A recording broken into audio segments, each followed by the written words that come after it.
God help us all. Who is Justin Fair? Who? Are you? Banana Republics. In its depth and suddenness, the U.S. economic and financial crisis is shockingly reminiscent of moments we have recently seen in emerging markets, and only in emerging markets.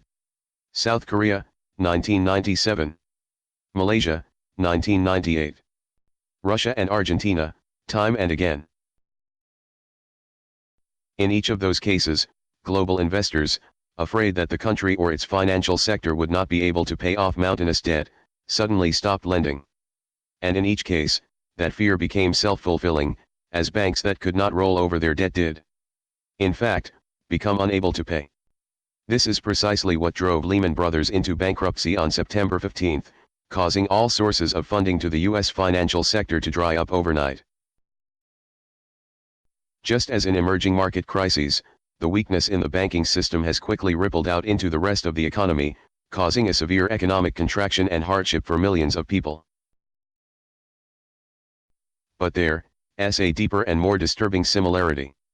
Elite business interests financiers, in the case of the U.S., played a central role in creating the crisis, making ever larger gambles, with the implicit backing of the government, until the inevitable collapse.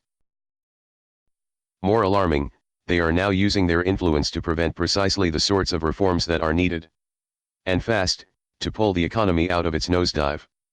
The government seems helpless, or unwilling, to act against them.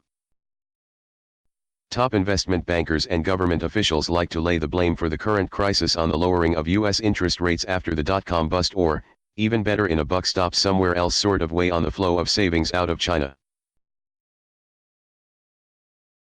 Some on the right like to complain about Fannie Mae or Freddie Mac, or even about longer-standing efforts to promote broader homeownership. And, of course, it is axiomatic to everyone that the regulators responsible for safety and soundness were fast asleep at the wheel. But these various policies, lightweight regulation, cheap money, the unwritten Chinese-American economic alliance, the promotion of homeownership, had something in common.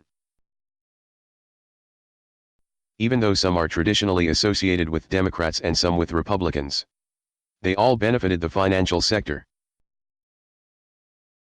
Policy changes that might have forestalled the crisis, but would have limited the financial sector's profits, such as Brooks Liborn's now famous attempts to regulate credit default swaps at the Commodity Futures Trading Commission, in 1998, were ignored or swept aside. The financial industry has not always enjoyed such favored treatment, but for the past 25 years or so, finance has boomed, becoming ever more powerful. The boom began with the Reagan years, and it only gained strength with the deregulatory policies of the Clinton and George W. Bush administrations. Several other factors helped fuel the financial industry's ascent. Paul Volcker's monetary policy in the 1980s, and the increased volatility in interest rates that accompanied it, made bond trading much more lucrative. The invention of securitization, interest rate swaps, and credit default swaps greatly increased the volume of transactions that bankers could make money on.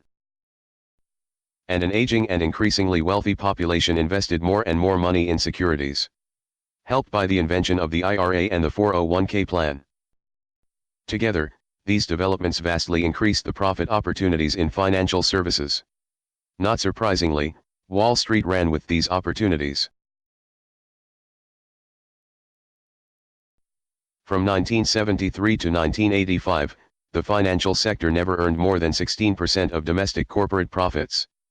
In 1986, that figure reached 19%. In the 1990s, it oscillated between 21% and 30%, higher than it had ever been in the post-war period. This decade, it reached 41%.